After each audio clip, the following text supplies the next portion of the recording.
Gaston, il y a tellement de sectes et de religions nouvelles aujourd'hui qui tous affirment être dans la vérité.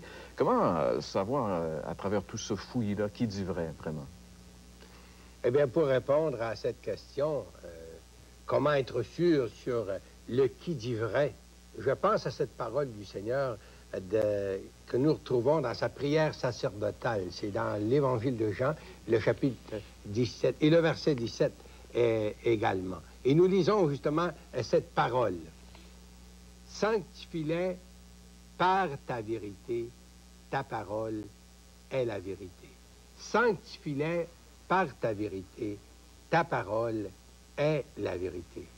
Je me suis arrêté sur la portée de cette parole du Seigneur dans sa prière d'intercession pour les siens.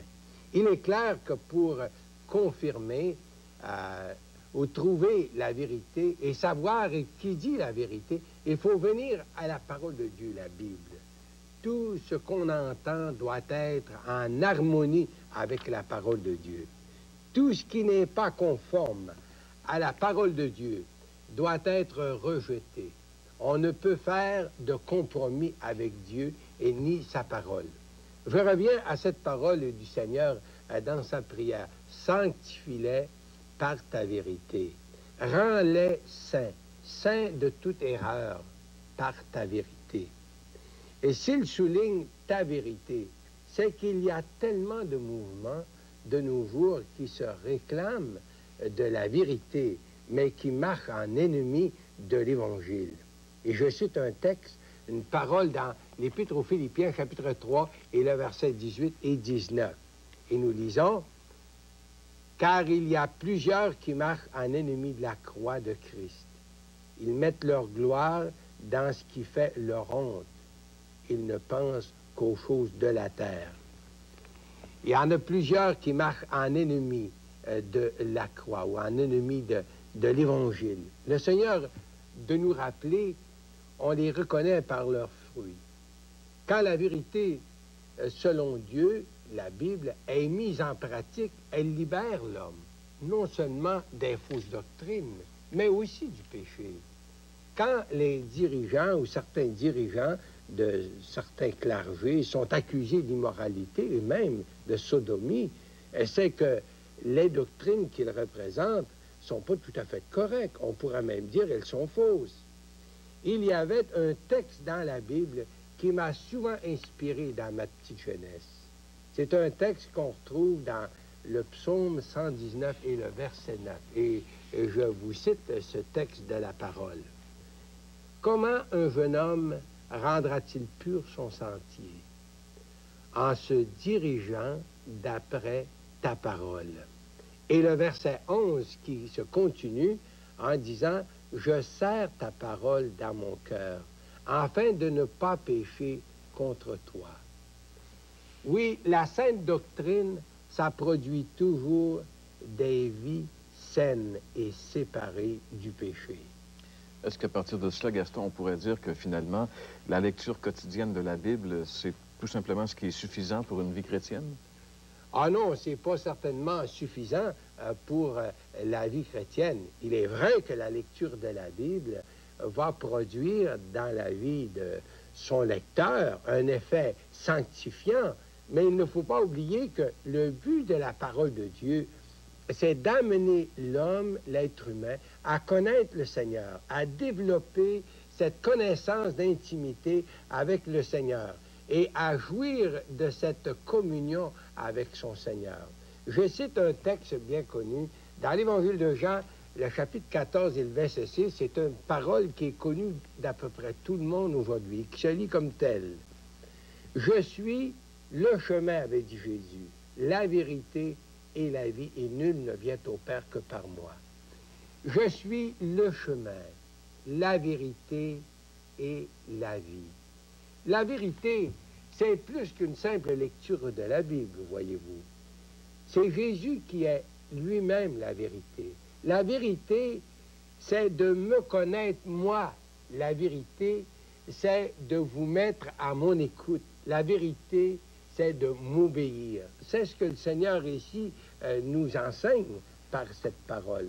Toute doctrine qui n'a pas comme centre la personne de Jésus-Christ, conduit à l'erreur et aux ténèbres. Encore quand Jésus dit « Je suis le chemin », cela signifie que la seule voie qui conduit au salut, à la vie éternelle, se trouve en lui et en lui seul. Voyez-vous, ce n'est pas simplement de la théologie. La vie, le salut, c'est dans une personne. Remarquons bien qu'il ne dit pas « je suis un chemin », mais le chemin qui mène au Père, c'est là où se trouve Jésus, pas ailleurs. La vie nous est comparée par Jésus à un cheminement. C'est sûr que tout le monde chemine quelque part. Et Jésus de nous rappeler, large et spacieux est le chemin qui mène à la perdition. Puis il y en a beaucoup qui passent par là. Quand les gens nous disent qu'ils n'ont point l'assurance de leur salut et qu'ils ne savent pas ce qui les attend ni où ils vont, c'est qu'ils sont encore sur le chemin large. La voie large n'affiche pas son issue. Elle ne donne aucun avertissement concret. Elle laisse marcher les gens à la dérive. Mais le Seigneur nous avertit, le chemin large mène à la perdition. Et il nous dira aussi, dans l'Évangile de Matthieu, chapitre 7, étroit est le chemin qui mène à la vie, il y en a peu qui le trouvent. Étroit est le chemin qui mène à la vie. Étroit est la porte, étroit est le chemin qui mène à la vie, il y en a peu qui le trouvent. Non pas parce que c'est difficile ou compliqué à trouver, mais parce que ce chemin commence à la croix, dans la repentance et dans ou avec un engagement avec Jésus. Encore de nos jours, il y a très peu de gens qui sont prêts à s'engager avec Jésus, pour lui soumettre leur vie, lui promettre fidélité. Pour vous en donner l'exemple, combien parmi vous qui m'écoutez présentement avez fait l'expérience de la conversion en vous engageant avec le Seigneur pour marcher avec lui dans l'obéissance de sa parole? Je vous invite de prendre un bout de papier, puis quelques minutes, et puis me le dire, justement. Et puis, on pourra, justement, partager votre témoignage. Eh bien, oui, la vie chrétienne, ce n'est pas d'avoir non plus son nom inscrit dans les registres d'une Église.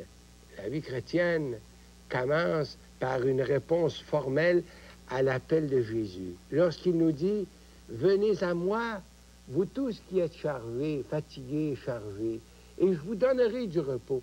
Prenez mon joug sur vous et apprenez de moi, car je suis doux et humble de cœur. » Chaque fois que Jésus faisait appel aux gens, cet appel demandait une réponse.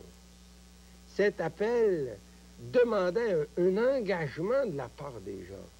C'est triste de constater le peu de gens qui ont vraiment répondu à l'appel de Jésus. C'est encore vrai aujourd'hui.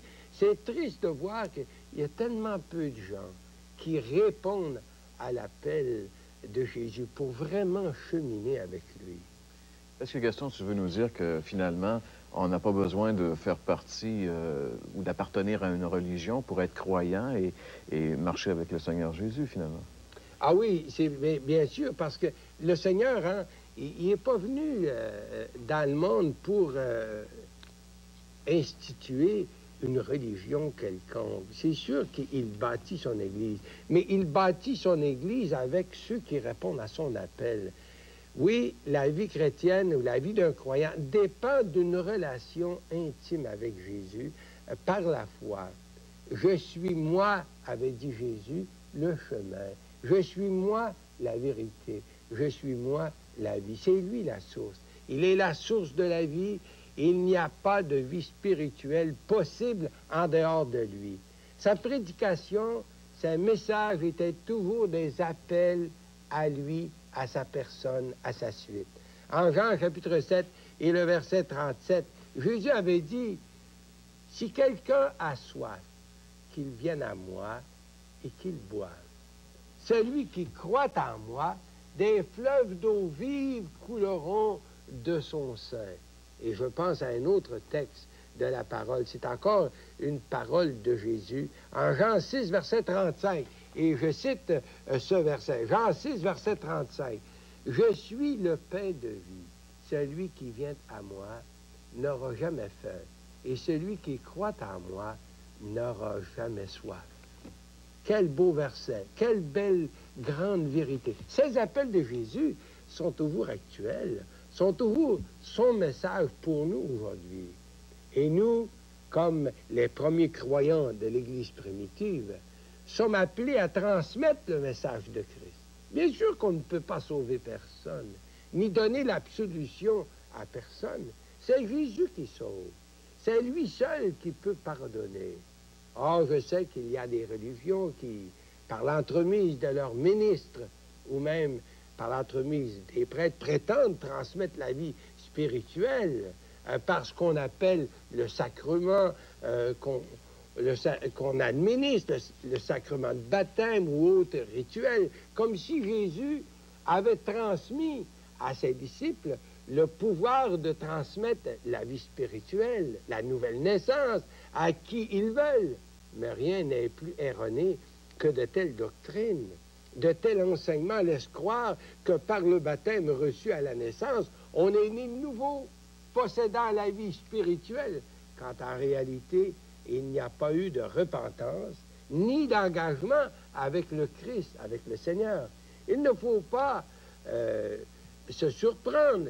Et s'il y a aujourd'hui des milliers de gens à qui on a toujours dit qu'ils étaient nés de nouveau, mais qui ne connaissent pas le Christ et qui ne savent rien de cette communion avec le Seigneur. J'aimerais souligner une autre erreur flagrante qui tient mordicus et qui empêche des milliers de personnes sincères à venir à Jésus pour leur salut. C'est de prétendre que c'est plus facile de parvenir au salut en passant par Marie. On enseigne que Marie est mère de Dieu, co-rédemptrice, co-médiatrice des hommes. Et je cite, j'aimerais ici citer un abrégé dans ce livre, un abrégé de la doctrine chrétienne par A. Boulanger. Et puis je cite à la page 85, justement, une citation que je tire de son livre et puis qui est connue par beaucoup de gens. Je cite ici, c'est qu'en effet, elle est à la fois mère de Dieu et mère des hommes. C'est pas moi qui dis ça. C'est pas l'Évangile non plus. Et je continue ma lecture. Elle est notre avocate auprès de son divin Fils, et comme celui-ci ne peut rien lui refuser, il est permis de croire avec Saint Bernard, il est bien dit, il est permis de croire avec Saint Bernard qu'elle est le canal de la grâce et que tout nous vient par Marie. Vous avez sans doute vu dans le passé, en fait, sur des grosses Bibles qu'on vendait, des Bibles de famille, écrit en grosses lettres tout à Jésus par Marie. Bien, mes chers amis, tel n'est pas l'enseignement de la parole de Dieu. Sans enlever quoi que ce soit à cette femme merveilleuse qui était Marie, mère de Jésus, cet enseignement est absolument erroné et contraire à la sainte parole de Dieu qui dit dans la première épître de Timothée, chapitre 2 et le verset 5, et je cite ce beau verset, « Car il n'y a qu'un seul Dieu et aussi un seul médiateur entre Dieu et les hommes. Un seul médiateur entre Dieu et les hommes, Jésus-Christ, homme, qui s'est donné lui-même en rançon pour tous. » De plus, l'apôtre Pierre nous dira, dans le livre des Actes, chapitre 4 et le verset 12, « Il n'y a de salut en aucun autre, car il n'y a sous le ciel aucun autre nom qui a été donné parmi les hommes par lequel nous devions être sauvés. » Ce n'est pas que nous manquons de charité chrétienne en citant justement ces faits, non, mais nous exposons ces erreurs qui sont des obstacles pour bien des gens de venir au Seigneur. Et si à l'heure de la bonne nouvelle, nous vous présentons la bonne nouvelle de l'Évangile. Si quelqu'un, Gaston, voulait venir directement au Seigneur Jésus-Christ pour avoir la vie éternelle, que devrait-il faire? Ah, c'est une très bonne question, Jean-Pierre. Eh oui, si on serait prêt, si vous seriez prêt, cher ami, à prendre Dieu au sérieux et répondre à cette parole de Jésus qui dit « Je ne mettrai pas dehors celui qui vient à moi ». Vous pourriez le faire aujourd'hui, là où vous êtes, présentement où vous êtes. Vous pourriez ouvrir votre cœur, vous recueillir devant le Seigneur dans un esprit de repentance et lui dire « Je sais, Seigneur, qu'il n'y a que toi qui peux me pardonner. Il n'y a que toi qui peux me sauver. Puisque c'est toi qui s'est donné pour moi à la croix, c'est pour moi que tu as souffert en payant ma dette. Je veux t'accepter présentement comme mon sauveur personnel. J'accepte ton pardon. Purifie-moi et je serai blanc, blanc comme la neige. Qu'il en soit ainsi, cher ami, par sa force toute puissante. Amen. Oui, merci beaucoup, Gaston, de nous rappeler cette grande vérité, mes chers amis. Il n'y a pas de salut en dehors de Jésus-Christ, ni dans la religion, quelle qu'elle soit, ni dans une personne, quelle qu'elle soit, Marie y compris. Et peut-être en parlant de Marie, j'aimerais vous citer ce verset, cette parole qu'elle-même a dite aux noces de Cana, telles qu'elles sont rapportées en Jean chapitre 2. Et au verset 4, Jésus lui répondit, « Femme, qu'y a-t-il entre moi et toi? Mon heure n'est pas encore venue. » Sa mère dit au serviteur, « Faites ce qu'il vous dira. » Faites ce qu'il vous dira. C'est le message de Marie pour les hommes. Faites ce que Jésus dit. Faites ce qu'il dit. Qu'est-ce que Jésus a dit? Il a simplement dit qu'on ne pouvait pas se sauver par nous-mêmes, qu'il fallait mettre toute notre confiance en lui. Et qu'est-ce qu'il a fait, lui? Il a donné sa vie en rançon pour la nôtre à la croix. Il a versé son sang afin que nous soyons purifiés de nos péchés, que nos péchés soient pardonnés, que nous soyons régénérés par l'Esprit de Dieu et que nous puissions avoir une place dans le ciel pour l'éternité. Alors, mes amis, oui, faites confiance entièrement et uniquement au seul qui peut vous sauver, au Seigneur Jésus-Christ. C'est là le message de la parole de Dieu, le message de la Bible. C'est le message de l'heure de la bonne nouvelle qui se termine sur ces paroles et qui revient la semaine prochaine, même heure, même poste. Passez une bonne semaine et à la semaine prochaine.